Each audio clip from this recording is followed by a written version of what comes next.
Here's a frightening idea, friends. Whoa. What if you go a week without eating? How could you possibly make it without pizza, pasta, and fries? Giving it all up in the absence of nourishment seems to make everything colorless. After a while, you might even, well. But what if you chose to stop eating for a whole week?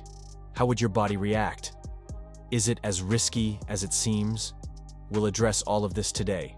So sit back, get cozy, and oh wait, maybe don't grab a snack. Just kidding. Before we dive in, don't forget to turn on notifications and subscribe to our channel so you won't miss any of our latest videos. Alright, let's jump into how your body reacts to starvation. First, let's determine exactly what your body would go through if you stopped eating. The changes won't happen abruptly, so hold on a second. Why is it called a fast, huh? Let me explain. In the first 6 hours with no food at all, everything will seem perfectly fine. This is when your body starts breaking down glycogen, which is the glucose stored in your body.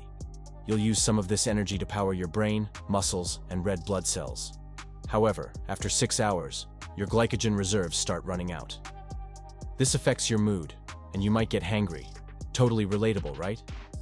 But it doesn't end there. After 6 hours, your body enters a new state known as ketosis. Simply put, your body starts starving due to a lack of glucose in your blood. To survive, it begins breaking down fat for energy. That might sound thrilling, especially if you're looking to lose weight, but it's much more complicated than that. Your fat produces fatty acids, but your brain can't use those for fuel. So, your brain starts producing ketone bodies for energy, which temporarily keeps things running. But here's the catch.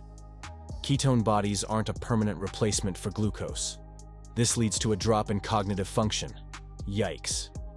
After 3 days without eating, your brain reaches a new low and starts breaking down the proteins in your body. This happens because proteins release amino acids, which can be converted into the glucose your brain desperately needs. Your brain might be satisfied, but now it's your body's turn to suffer. Your body begins eating away at its muscles. Women might experience another issue.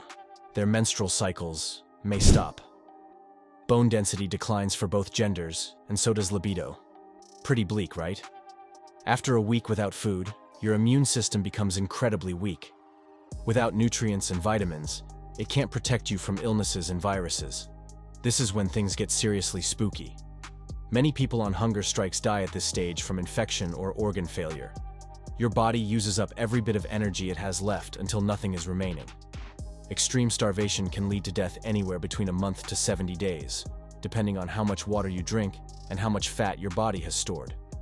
Typically, death occurs from heart arrhythmia or cardiac arrest due to the deterioration of the heart muscle and diaphragm. So, when you see tragic news clips of people suffering from starvation, you now understand the rest of the story, as Paul Harvey might say. After learning all this, who'd want to try going 7 days without food?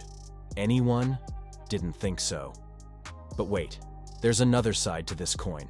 Let's talk about water fasting. These days, many people engage in water fasting, where you consume only water and no food. Experts suggest that water fasts shouldn't last more than a few days without medical supervision. Some people fast for spiritual or religious reasons, while others do it for its claimed health benefits, like lower blood pressure, increased insulin sensitivity, reduced cholesterol, and weight loss.